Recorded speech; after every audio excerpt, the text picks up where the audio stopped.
the government will be bringing out the final draft of a policy on e-commerce policy within the next 10 days, amid opposition to the proposed Foreign Direct Investment (FDI) clause in it. The final draft is being considered by a national think tank chaired by Commerce and Industry Minister Suresh Prabhu, a senior ministry official confirmed on Wednesday, at a discussion on the proposed policy by the Confederation of All India Traders (CAIT). Major retailer associations, trade bodies, and even online seller associations have opposed most of the proposals in the draft policy, alleging these favor some of the major e-commerce players such as Ola and CAIT. They are also critical of the proposal to introduce FDI in the inventory-based model of e-commerce, up to 49% for Indian-owned businesses that procure exclusively from within India. Current norms allow foreign capital in e-commerce only when the entity acts as a marketplace, facilitating other businesses and not selling directly to consumers. Also read, tripping e-commerce. The proposal to push FDI in the inventory model should be scrapped, as it threatens the livelihood of millions of small traders.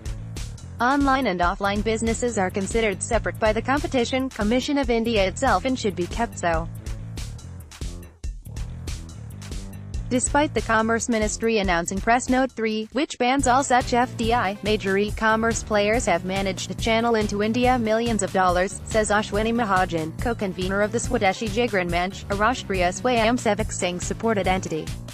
The first draft of the proposed policy prepared by the National Task Force on E-commerce had argued that allowing domestic e-tailers to access foreign investment would boost growth.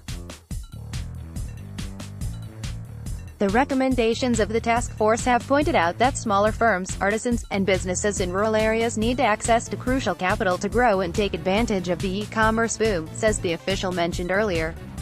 Also read, abolition of tax collected at source on e-commerce may be on cards. The government has also come under fire from retailer bodies for lax implementation of existing FDI norms, whereby major players such as Amazon and Flipkart have been accused of raising front companies to circumvent the rules.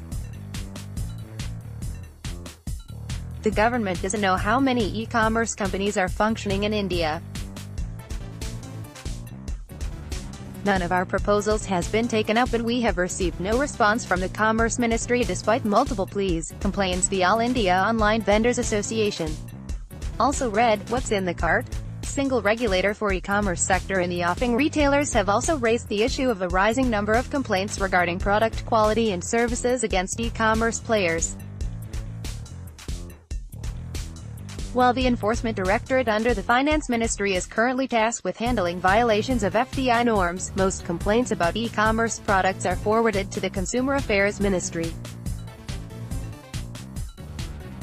CAIT contends most product-related complaints are not properly addressed and it is compiling data in this regard.